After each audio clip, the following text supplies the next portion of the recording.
नमस्कार मंडळी, श्री स्वामी समर्थ. स्वागत आहे तुमचं माझ्या यूट्यूब चॅनलवरती. आजचा दिवस तुम्हा सर्वांना खूप छान, सुखाचा, समाधानाचा जाऊ देत हीच मी स्वामींच्या चरणी प्रार्थना करते आणि आजच्या या नवीन व्हिडिओला सुरुवात करते.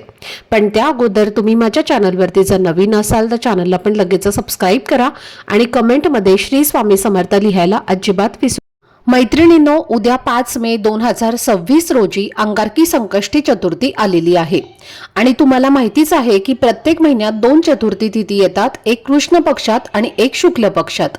शुक्ल पक्षात येणारी चतुर्थी विनायक चतुर्थी म्हणून ओळखली जाते, तर कृष्ण पक्षातील चतुर्थीला संकष्टी चतुर्थी असं म्हणतात.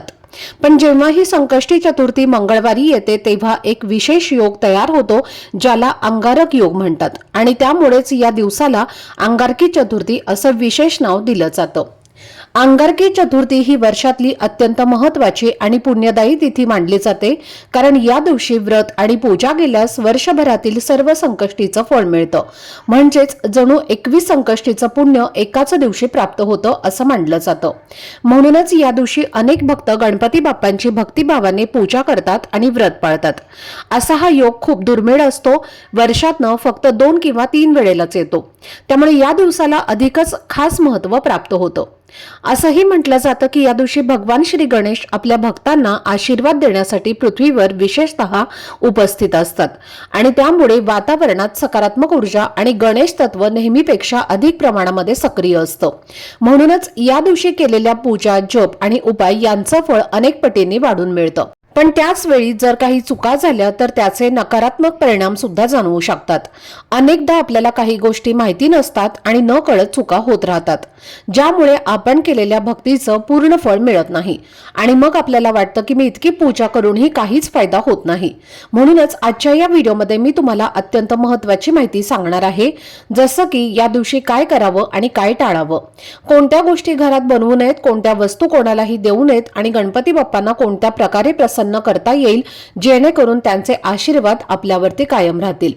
म्हणून हा व्हिडिओ शेवटपर्यंत नक्की पहा, जेणेकरून तुमच्यासाठी योग्य ती माहिती पोहोचेल. आणि तुम्ही माझ्या चॅनलवरती जर नवीन असाल तर चॅनलला पण लगेच सबस्क्राईब करा आणि बेल आयकॉनला सुद्धा प्रेस करा, म्हणजे मी जेव्हा कधीही नवीन व्हिडिओज अपलोड करेन त्याचं नोटिफिकेशन सर्वात आधी तुम्हाला मिळेल आणि तुमचा एकही व्हिडिओ हा मिस होणार नाही. तसेच हाईप बटन देखील क्लिक करा आणि कमेंट बॉक्समध्ये गणपती बाप्पा मोरया हे नक्की लिहा. तर मैत्रिणींनो, ही मराठी नववर्षातली पहिलीच अंगारकी चतुर्थी असल्यामुळे या दिवसाला खास आणि खूप मोठं महत्त्व दिलं जातं आणि म्हणूनच या दिवशी केलेलं व्रत आणि पूजा आपल्याला वर्षभरात येणाऱ्या संकष्टीचं संपूर्ण शुभफळ देतात.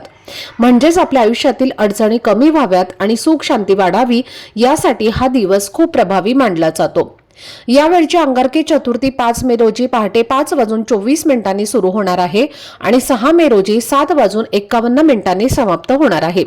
पण कारण 5 मे रोजी संपूर्ण दिवस मंगळवार आणि चतुर्थी ही तिथी एकत्र येत आहे, त्यामुळे व्रत आणि उपवास हा आपल्याला 5 मेलाच म्हणजेच मंगळवारी करायचा आहे आणि हा दिवसच आपल्या पूजेसाठी सर्वात महत्त्वाचा ठरणार आहे. या दिवशी शक्यतो लवकर उठायचं आहे आणि जमलं तर ब्रह्ममुहूर्तावरती उठून दिवसाची सुरुवात करायची आहे. त्यानंतर स्वच्छ स्नान करायचं आहे. अंघोळीच्या पाण्यात थोडंसं गंगाजल किंवा चिमूटभर हळद टाकली तर ते अधिक शुभ मानलं जातं. मग सूर्यदेवाला अर्घ्य अर्पण करून आपल्या रोजच्या देवपूजेला सुरुवात करायची आहे. त्यानंतर गणपती बाप्पांची मनापासून आणि विधीपूर्वक पूजा करायची आहे. जर तुमच्याकडे गणपती बाप्पांची मूर्ती असेल तर अभिषेक करायचा आहे आणि जर फोटो असेल तर तो स्वच्छ पुसून त्यासमोर दिवा लावायचा आहे. शक्य असेल तर तुपाचा दिवा लावा, नाहीतर तेलाचा दिवा लावला तरीही चालेल आणि जमल्यास दोन्हीही दिवे लावले तर अधिक चांगलं मानलं जातं. पूजेमध्ये गणपती बाप्पांना जास्वंदीची फुलं, दुर्वा, हळद, कुंकू आणि अक्षता अर्पण करायचे आहेत. तसेच अष्टगंध लावून धूप, दीप, अगरबत्ती हे लावून घरातलं वातावरण हे प्रसन्न आणि सकारात्मक बनवायचं आहे. आणि त्यानंतर ओम गणगणपते नमः या मंत्राचा 108 वेळेला जप केल्यास मन शांत होतं आणि बाप्पांची कृपा मिळते असं मानलं जातं.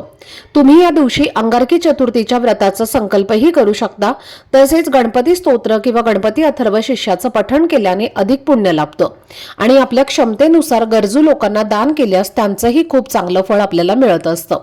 जर तुम्ही उपवास करत असाल तर हा उपवास चंद्रोदयानंतरच सोडायचा असतो, त्यामुळे चंद्र उगवण्याची वेळ पाळणं हे खूप खूप महत्त्वाचं ठरतं आणि या दिवशी चंद्रोदय रात्री 10:14 होणार असल्यामुळे या वेळेनंतरच तुम्हाला उपवास सोडायचा आहे। जर काही कारणामुळे उपवास करणं शक्य नसेल तरीही काळजी करू नका, कारण मनापासून श्रद्धेने केलेली पूजा आणि सेवा हे सुद्धा तितकंच फलदायी ठरतं। गणपती बाप्पा हे बुद्धी, शक्ती आणि विवेकाचे देवता आहेत आणि त्यामुळे त्यांच्या कृपेने आपल्याला योग्य निर्णय घेण्याची ताकद मिळते आणि जीवनामध्ये सकारात्मक बदल घडायला चालू होतात।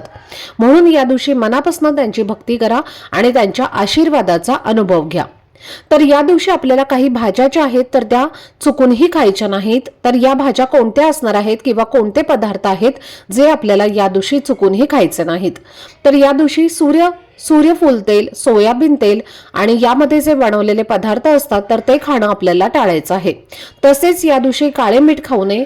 पॅक केलेले ज्यूस जे असतात म्हणजे जे रेडीमेड मिळतात तर ते ज्यूस घेणं सुद्धा आपल्याला या दिवशी आवर्जून टाळायचं आहे। सगळ्यात महत्त्वाचं म्हणजे आपल्याला मांसाहार या दिवशी चुकूनही करायचं नाही। मांसाहाराला स्पर्श सुद्धा करायचा नाही।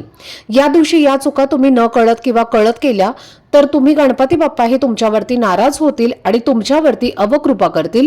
त्याचे जे दोष आहेत तर ते सुद्धा तुम्हाला भोगावे लागतील आणि आयुष्यभर त्याचे परिणाम जे आहेत तर ते मात्र भोगायला लागतील।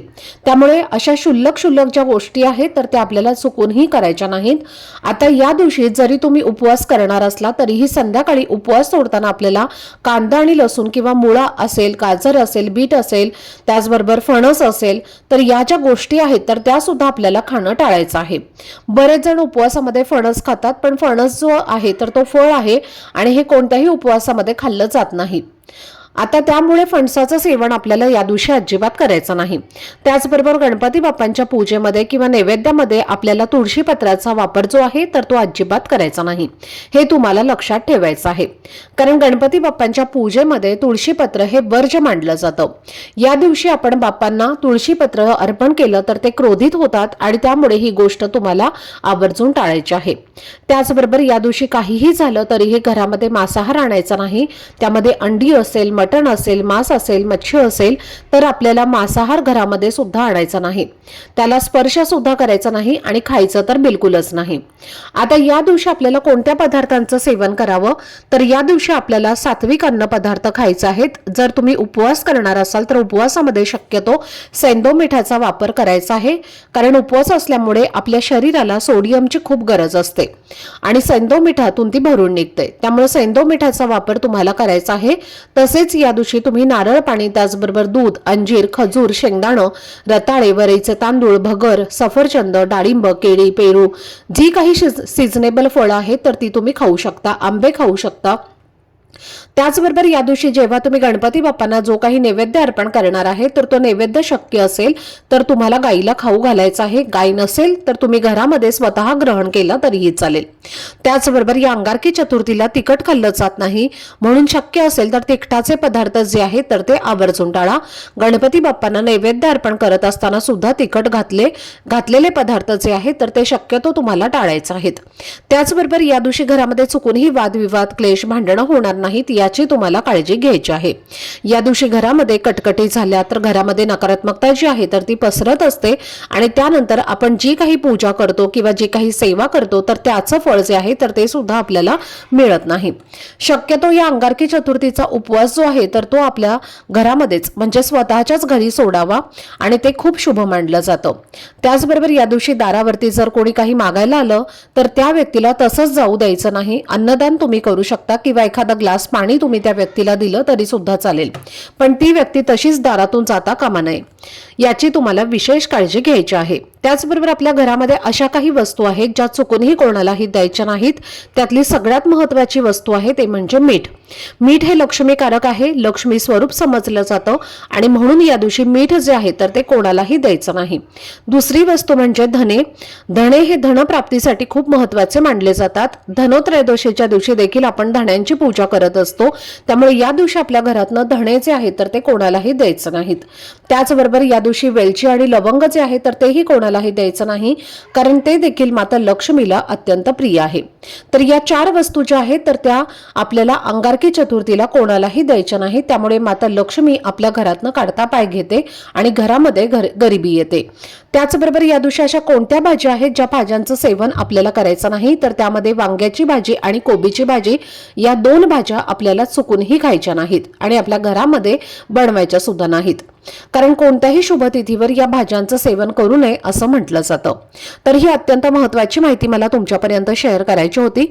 आजचा हा व्हिडिओ जर आवडला असेल तर व्हिडिओला लाईक करा, चॅनलवरती नवीन असाल तर चॅनलला सबस्क्राईब करा आणि हा व्हिडिओ आपल्या मित्रपरिवारासोबत जास्तीत जास्त शेअर करा. चला तर मग भेटूया पुढच्या व्हिडिओमध्ये. तोपर्यंत सर्वांना श्री स्वामी समर्थ. धन्यवाद.